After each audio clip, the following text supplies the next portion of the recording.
साथियों नमस्कार, मैं प्रमोद शर्मा संस्कार क्लासेज चिड़ावा के यूट्यूब चैनल पर आपका हार्दिक स्वागत करता हूं।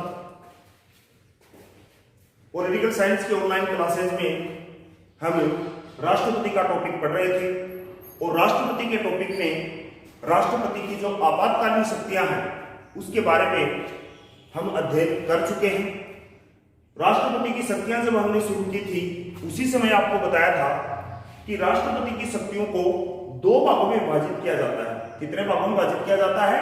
दो भागों में, सामान्यकालीन और आपातकालीन शक्तियों के रूप में। आपातकालीन शक्तियां अनुच्छेद 352, अनुच्छेद 356 और अनुच्छेद 360 जो हम पिछली क्लास के अंदर पढ़ चुके हैं, जिसको आपने अच्छी तरह से पढ़ा होगा। आज जो हम टॉपिक पढ़ेंगे वह पढ़ेंगे राष्ट्रपति की सामान्यकालीन शक्तियां। राष्ट्रपति का टॉपिक जो हमने शुरू किया था उसी समय हमने पढ़ा था अनुच्छेद 53 की संघ की कार्यपालिका शक्ति राष्ट्रपति में निहित होती है। राष्ट्रपति कार्यपालिका का प्रधान होता है। राष्ट्रपति की जो सामान्यकालीन शक्तियों के अंतर्गत यदि हम देखें तो राष्ट्रपति देश का प्रथम नागरिक और देश का सबसे बड़ा पद होता है। राष्ट्रपति की सामान्यकालीन शक्तियों को यदि हम अलग अलग शक्तियों के रूप में पढ़ें तो सबसे पहले राष्ट्रपति की यदि हम कार्यकारी शक्तियों के बारे में पढ़ें, सबसे पहले हम क्या पढ़ें? राष्ट्रपति की कार्यकारी शक्ति। राष्ट्रपति की कार्यकारी शक्ति के अंतर्गत देखो, जो अभी हम चर्चा कर रहे थे कि राष्ट्रपति देश का सबसे बड़ा पद और देश का प्रथम नागरिक होता है। केंद्र सरकार के कोई भी कार्य, शासन संबंधी जो कार्य हैं वह राष्ट्रपति के नाम से किए जाते हैं। केंद्र सरकार के शासन संबंधी कार्य हैं वो किसके नाम से किए जाते हैं? केंद्र सरकार के शासन संबंधी कार्य राष्ट्रपति के नाम से किए जाते हैं। राष्ट्रपति प्रधानमंत्री व मंत्री परिषद को सलाह देता है। राष्ट्रपति किसी भी क्षेत्र को अनुसूचित क्षेत्र घोषित कर सकता है। राष्ट्रपति किसी भी क्षेत्र को अनुसूचित क्षेत्र घोषित कर सकता है। राष्ट्रपति अपने देश के अंदर महत्वपूर्ण जो पदाधिकारी हैं उनकी क्या करता है? नियुक्ति करता है। राष्ट्रपति अनुच्छेद 75(1) के अंतर्गत, कौन से अनुच्छेद के अंतर्गत? राष्ट्रपति अनुच्छेद 75(1) के अंतर्गत अपने देश के प्रधानमंत्री की नियुक्ति करता है। कई बार प्रश्न पूछा जाता है, प्रधानमंत्री होता है, नियुक्त होता है, निर्वाचित होता है, तो प्रधानमंत्री क्या होता है? नियुक्त होता है। और प्रधानमंत्री की नियुक्ति किसके द्वारा की जाती है? भाई प्रधानमंत्री की नियुक्ति है वो राष्ट्रपति के द्वारा की जाती है। राष्ट्रपति प्रधानमंत्री की सलाह से, राष्ट्रपति किसकी सलाह से? प्रधानमंत्री की सलाह से मंत्री परिषद के अन्य सदस्यों की भी क्या करता है? नियुक्ति करता है। प्रधानमंत्री की नियुक्ति करता है, वह प्रधानमंत्री की सलाह से मंत्री परिषद के अन्य सदस्यों की नियुक्ति है वो भी किसके द्वारा की जाती है? राष्ट्रपति के द्वारा की जाती है। मंत्री परिषद में कौन शामिल होगा ये जो तय किया जाता है वो तो किसके द्वारा तय किया जाता है? प्रधानमंत्री के द्वारा। यानी कि मंत्री किसे बनाया जाएगा ये निर्णय तो लिया जाता है प्रधानमंत्री के द्वारा। और प्रधानमंत्री की जो नियुक्ति करता है वो राष्ट्रपति, और प्रधानमंत्री की सलाह से मंत्री परिषद के अन्य सदस्यों की जो नियुक्ति करता है वो कौन करता है? राष्ट्रपति करता है। प्रधानमंत्री की सलाह से मंत्री परिषद के अन्य सदस्यों की नियुक्ति है करता है वो कौन करता है? राष्ट्रपति करता है। मंत्री परिषद के जो सदस्य हैं वह व्यक्तिगत रूप से राष्ट्रपति के प्रति क्या होते हैं? उत्तरदायी होते हैं। मंत्री परिषद के सदस्यों को जो विभागों का बंटवारा किया जाता है, विभागों का बंटवारा किसके द्वारा किया जाता है? मंत्री परिषद के सदस्यों को विभागों का बंटवारा प्रधानमंत्री के द्वारा किया जाता है। विभागों का बंटवारा कौन करता है? प्रधानमंत्री करता है। ठीक है। इस प्रकार यदि हम राष्ट्रपति की नियुक्ति संबंधी शक्ति के बारे में चर्चा करें तो राष्ट्रपति प्रधानमंत्री के अलावा अपने देश के राज्यों के राज्यपाल हैं, केंद्र शासित प्रदेशों में उपराज्यपाल व प्रशासक हैं, उनकी नियुक्ति करता है। राज्यों के राज्यपालों की नियुक्ति किसके द्वारा की जाती है? राष्ट्रपति के द्वारा की जाती है। केंद्र सरकार की सलाह से राष्ट्रपति क्या करता है? राज्यों के राज्यपालों की नियुक्ति करता है। केंद्र शासित जो प्रदेश है उनके प्रशासक व उपराज्यपालों की नियुक्ति करता है। देश के महान्यायवादी, नियंत्रक व महालेखा परीक्षक की नियुक्ति है वो किसके द्वारा की जाती है? राष्ट्रपति के द्वारा की जाती है। संघ लोक सेवा के अध्यक्ष व सदस्यों की नियुक्ति करता है। इसके अलावा विभिन्न जो केंद्रीय आयोग हैं, विभिन्न जो केंद्रीय आयोग है उन केंद्रीय आयोगों का गठन करता है। उनके अध्यक्ष और सदस्यों की राष्ट्रपति के द्वारा क्या की जाती है? नियुक्ति की जाती है। राष्ट्रपति के द्वारा नियुक्ति संबंधी शक्तियों में यदि हम देखें तो राष्ट्रपति अपने देश के अंदर जो जिस प्रकार से अभी हम चर्चा कर रहे थे, महान्यायवादी, नियंत्रक व महालेखा परीक्षक के जो अलावा सर्वोच्च न्यायालय जो उच्च न्यायालय के न्यायाधीश है, उनकी नियुक्ति वो भी किसके द्वारा की जाती है? राष्ट्रपति के द्वारा की जाती है। सर्वोच्च न्यायालय और उच्च न्यायालय, कई बार परीक्षा में प्रश्न पूछा जाता है उच्च न्यायालय के न्यायाधीशों की नियुक्ति किसके द्वारा की जाती है? उच्च न्यायालय राज्यों के अंदर होते हैं, लेकिन याद रखना अपने देश के अंदर एकीकृत न्यायिक प्रणाली है, इकाई न्यायिक प्रणाली है, और उच्च न्यायालय के न्यायाधीशों की जो नियुक्ति है वो भी किसके द्वारा की जाती है? राष्ट्रपति के द्वारा ही की जाती है। राष्ट्रपति प्रधानमंत्री की जो नियुक्ति करता है तो वह किसे प्रधानमंत्री के रूप में नियुक्त करता है? मानो कि परीक्षा में प्रश्न बन करके आता है कि राष्ट्रपति किसे प्रधानमंत्री के रूप में नियुक्त करता है, तो लोकसभा में जो बहुमत दल का नेता होता है, कौन होता है? लोकसभा में बहुमत दल के नेता को राष्ट्रपति प्रधानमंत्री के रूप में नियुक्त करता है। यानी जो प्रधानमंत्री होता है वो कौन होता है? लोकसभा में बहुमत दल का नेता होता है। और किसी भी लोकसभा में बहुमत दल के नेता को, लोकसभा में बहुमत दल के नेता को राष्ट्रपति प्रधानमंत्री के रूप में क्या करता है? नियुक्त करता है। किसी भी राजनीतिक पार्टी को यदि लोकसभा में बहुमत प्राप्त नहीं होता है तो ऐसी स्थिति में गठबंधन का जो सबसे बड़ा नेता है या जो सबसे बड़ी राजनीतिक पार्टी है उसके एक प्रमुख नेता को राष्ट्रपति क्या करता है? प्रधानमंत्री के रूप में नियुक्ति करता है।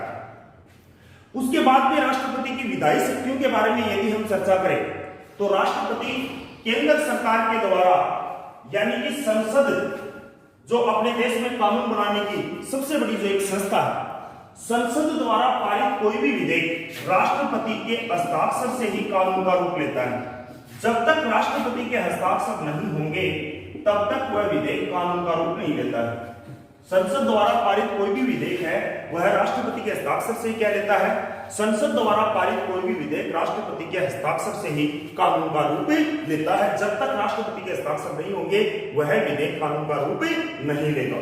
यानी दोनों सदनों में विधेयक का पारित होना आवश्यक है और दोनों सदनों में पारित होने के बाद में किसके पास जाएगा? वो राष्ट्रपति के पास जाएगा और राष्ट्रपति के हस्ताक्षर होने के बाद में वह कानून बनेगा।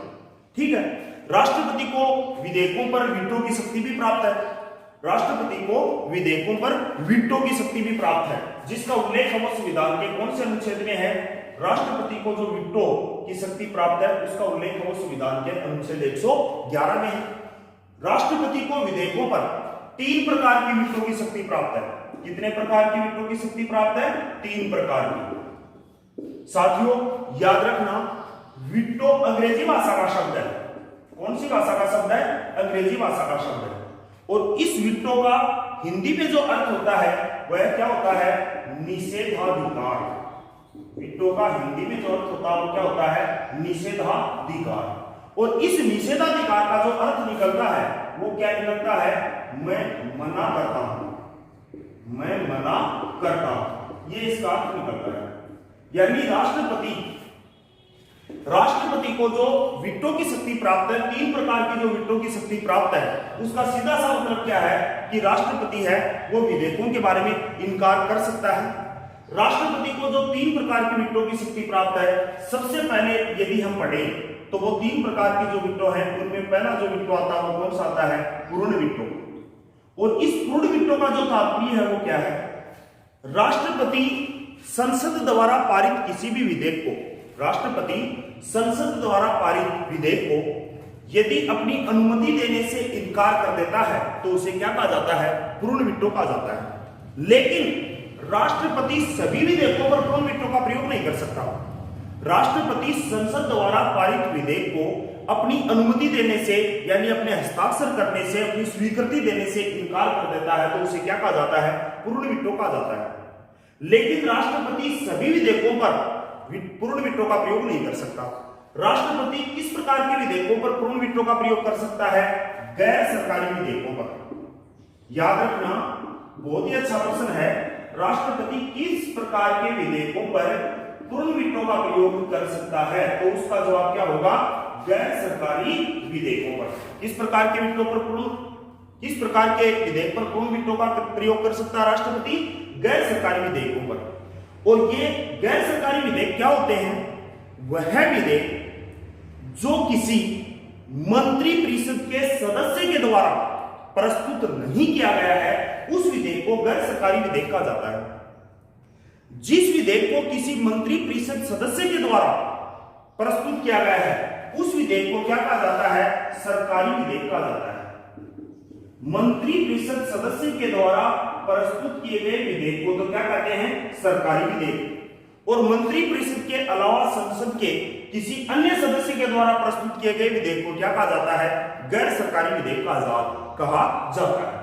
तो राष्ट्रपति को जो अनुच्छेद 111 के अंतर्गत जो पूर्ण वीटो की शक्ति प्राप्त है, वह किस प्रकार के विधेयकों पर प्राप्त है? भाई गैर सरकारी विधेयकों पर प्राप्त। ठीक है, यानी कि राष्ट्रपति संसद द्वारा पारित विधेयक पर अपनी अनुमति देने से इनकार कर देता है, अपनी स्वीकृति देने से इनकार कर देता है, या अपने हस्ताक्षर नहीं करता है, तो उसको क्या कहेंगे?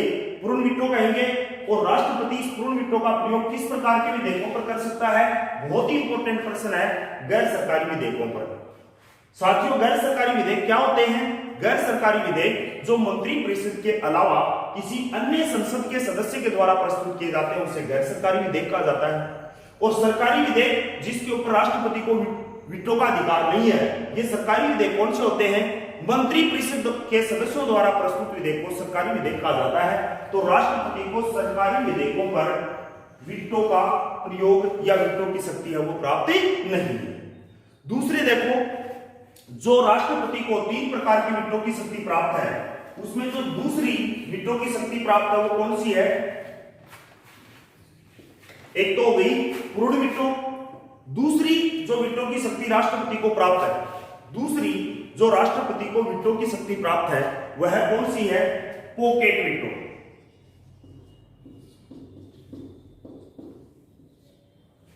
Pocket veto. पॉकेट वीटो, इसका दूसरा नाम जेबी वीटो भी है। क्या नाम है? जेबी वीटो। यानी कि इसका मतलब क्या है?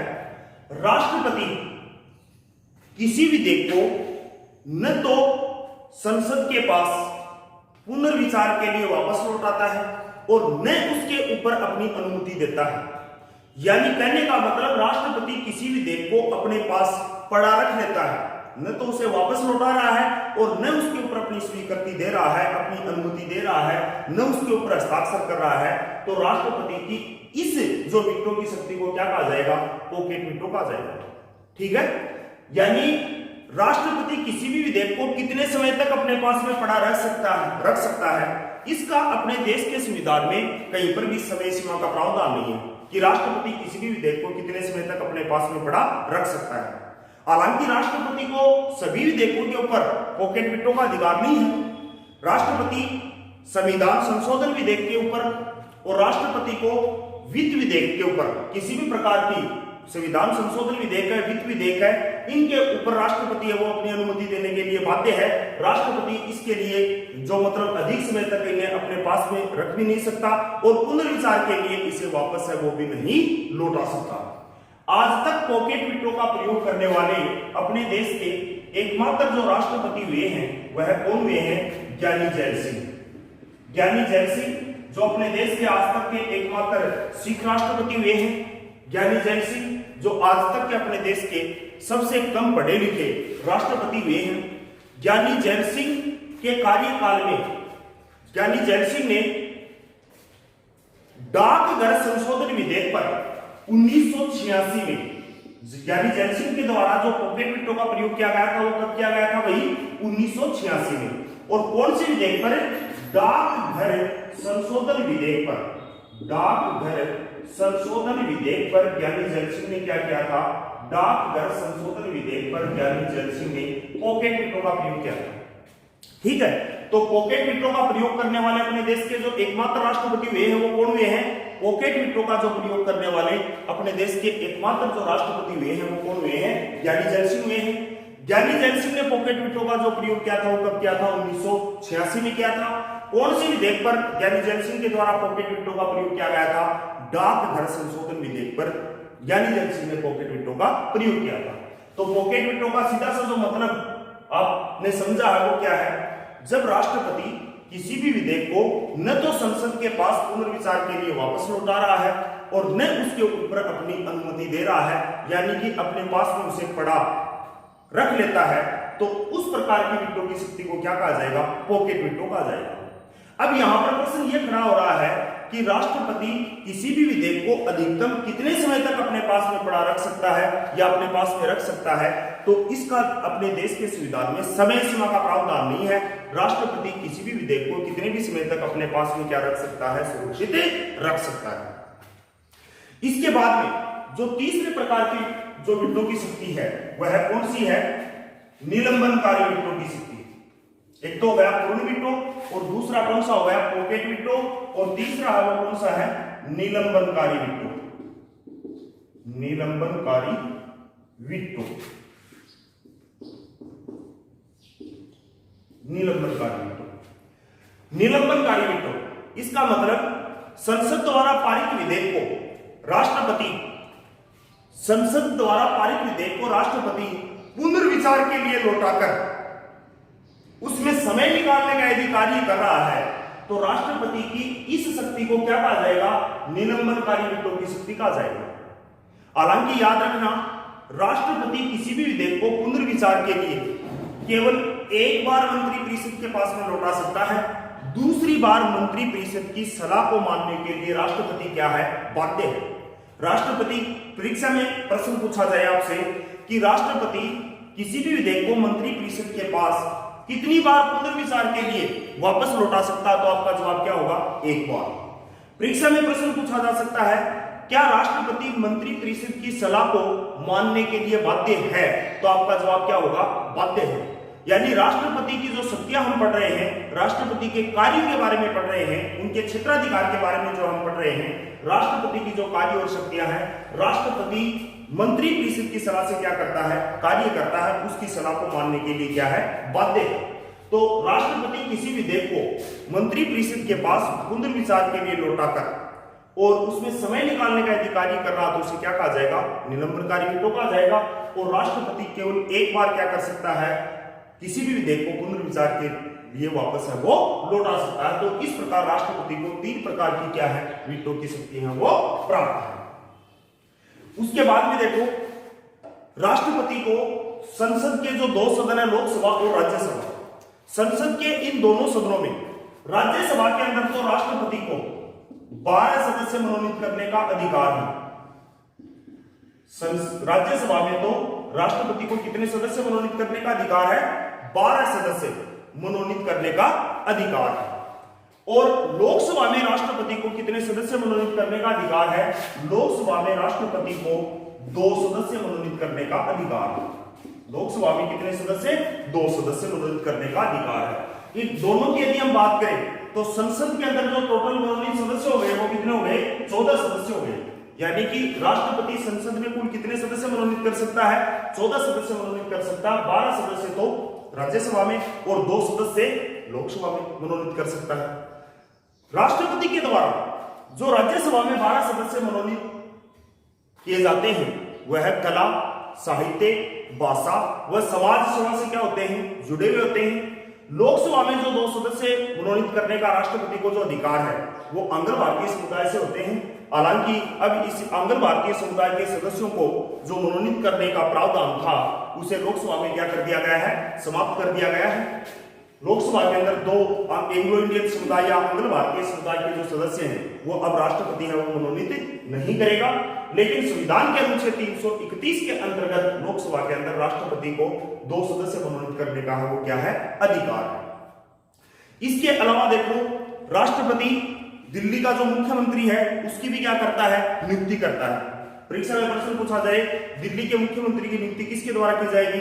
अपने दिमाग में एक बात होती है कि राज्यों के अंदर मुख्यमंत्री होते हैं, उनकी नियुक्ति किसके द्वारा की जाती है? राज्यपाल के द्वारा की जाती है। तो दिल्ली के अंदर उपराज्यपाल है वो क्या करेगा? मुख्यमंत्री की नियुक्ति करेगा। लेकिन दिल्ली के जो मुख्यमंत्री है वो उसकी नियुक्ति किसके द्वारा की जाती है? राष्ट्रपति के द्वारा क्या की जाती है? नियुक्ति है वो की जाती है। ठीक है। इस प्रकार हम राष्ट्रपति की सामान्यकालीन शक्तियों के बारे में, हाँ, तो इस प्रकार सामान्यकालीन शक्तियों में देखो, सामान्यकालीन शक्तियों में और यदि हम आगे बढ़ते हैं तो अनुच्छेद 108 के अंतर्गत, कौन से अनुच्छेद के अंतर्गत है? अनुच्छेद 108 के अंतर्गत राष्ट्रपति को संसद की संयुक्त बैठक या संयुक्त अधिवेशन बुलाने का है वो क्या है? अधिकार। सबसे पहले तो इंपॉर्टेंट प्रश्न ये बनता है, कई बार परीक्षा में प्रश्न पूछा जाता है, संसद की संयुक्त बैठक या संसद के संयुक्त अधिवेशन या संयुक्त बैठक का जो प्रावधान है वह किस अनुच्छेद में है? सबसे पहले तो हम चर्चा करें संसद की संयुक्त बैठक या संयुक्त अधिवेशन का प्रावधान है वो कौन से अनुच्छेद में है? अनुच्छेद 108 में है। दूसरी हम चर्चा ये करें कि संसद का जो संयुक्त अधिवेशन या जो संयुक्त बैठक का प्रावधान अपने देश के संविधान में अनुच्छेद 108 में है, संयुक्त बैठक या संयुक्त अधिवेशन बुलाने का अधिकार किसे है? तो उसका जवाब क्या होगा? राष्ट्रपति होगा। और तीसरा बहुत ही जो इंपॉर्टेंट प्रश्न है वो क्या है? आरएस की परीक्षा में आया हुआ प्रश्न है, संसद का संयुक्त अधिवेशन बुलाने का जो प्रावधान अपने देश के संविधान में लिया गया है, जिसका उल्लेख अनुच्छेद 108 में है, वह किस देश के संविधान से लिया गया है? तो उसका जवाब होगा वो क्या होगा? ऑस्ट्रेलिया होगा। यानी संसद की संयुक्त बैठक बुलाए जाने का प्रावधान जो है वह अपने देश के संविधान में किस देश के संविधान से लिया गया है? ऑस्ट्रेलिया के संविधान से लिया गया। कैसी स्थिति में संयुक्त अधिवेशन बुलाया जा सकता है? इसका प्रावधान जो है वो क्या है कि संसद के दोनों सदनों में किसी विधेयक को लेकर के यदि गतिरोध की स्थिति पैदा हो जाती है, और इस गतिरोध के अंतर्गत जैसे एक सदन में कोई विधेयक पारित हो गया और दूसरे सदन में वो 6 माह तक पारित नहीं हुआ है, एक सदन किसी विधेयक को पारित करना चाहता है, दूसरा सदन उसके बारे में सहमत नहीं है, एक सदन में पारित होने के बाद में दूसरे सदन के अंदर उस विधेयक के बारे में विरोध चल रहा हो, उसको पारित नहीं करना चाहते, ऐसी स्थिति में राष्ट्रपति क्या कर सकता है? संयुक्त अधिवेशन है वो बुला सकता है, संयुक्त बैठक है वो बुला सकता है। आज तक अपने देश के अंदर देखा जाए तो संयुक्त अधिवेशन यानी संसद की जो संयुक्त बैठक है वो 3 बार है वो बुलाई जा चुकी है। कितनी बार बुलाई जा चुकी है? 3 बार संसद की संयुक्त बैठक है वो बुलाई जा चुकी है। संसद की संयुक्त बैठक बुलाने का जो अधिकार है वो राष्ट्रपति को है, लेकिन याद रखना संसद की संयुक्त बैठक की जो अध्यक्षता करता है या संसद का जो संयुक्त अधिवेशन है उसकी जो अध्यक्षता की जाती है वो किसके द्वारा की जाती है?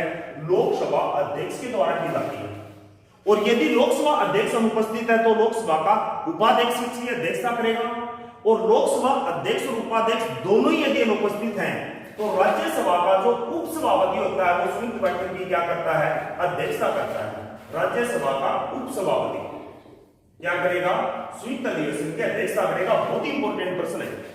संयुक्त बैठक बुलाने का अधिकार राष्ट्रपति को, संयुक्त बैठक की अध्यक्षता लोकसभा अध्यक्ष करेगा।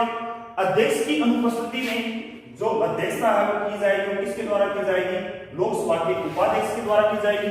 और यदि ये दोनों ही अनुपस्थित हैं, लोकसभा अध्यक्ष और उपाध्यक्ष, तो इसकी अध्यक्षता किसके द्वारा की जाएगी? राज्यसभा के उपसभापति के द्वारा इसकी अध्यक्षता की जाएगी। आज तक 3 बार अपने देश के अंदर संसद की जो संयुक्त बैठक आयोजित हो चुकी है। पहली बार 1962 में, उसके बाद में यदि हम चर्चा करें तो 1978 में, सॉरी 1977 में, और उसके बाद में यदि हम चर्चा करें तो 2002 में। संसद की संयुक्त बैठक में इस संयुक्त बैठक से संबंधित एक प्रश्न है, बहुत ही इंपॉर्टेंट प्रश्न है जो शायद आपको कमी पढ़ने के लिए मिला होगा। अपने देश का एकमात्र ऐसा व्यक्ति जिसने संसद की जो 3 बार संयुक्त बैठक हुई है और तीनों ही बैठकों में उसने भाग लिया है, उसका नाम है अटल बिहारी वाजपेयी।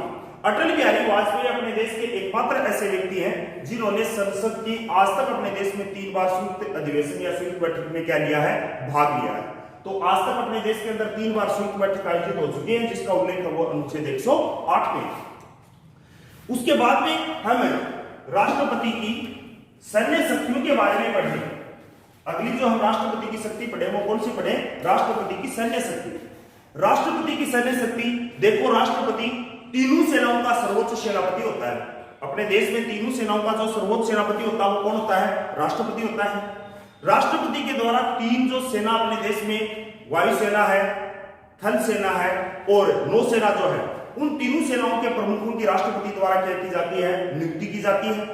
राष्ट्रपति युद्ध को आरंभ करने और समाप्त करने की क्या करता है? घोषणा करता है। ठीक है। उसके बाद में राष्ट्रपति की यदि हम न्यायिक शक्तियों की चर्चा करें तो राष्ट्रपति थोड़ी देर पहले हम जो पिछली क्लास में हमने जो चर्चा की थी और अभी थोड़ी देर पहले भी हम चर्चा कर रहे थे कि राष्ट्रपति अपने देश के अंदर जो सर्वोच्च न्यायालय उच्च न्यायालय के न्यायाधीश हैं उनकी नियुक्ति करता है। इसके अलावा राष्ट्रपति अपने देश के अंदर राष्ट्रपति अपने देश में किसी भी व्यक्ति को जो सजा कोर्ट के द्वारा दे दी जाती है, अनुच्छेद 72 के अंतर्गत राष्ट्रपति को किसी भी व्यक्ति की सजा को कम करने और उसे माफ करने का अधिकार है। इसके अलावा राष्ट्रपति को मृत्यु दंड को भी माफ करने का क्या है, अधिकार है।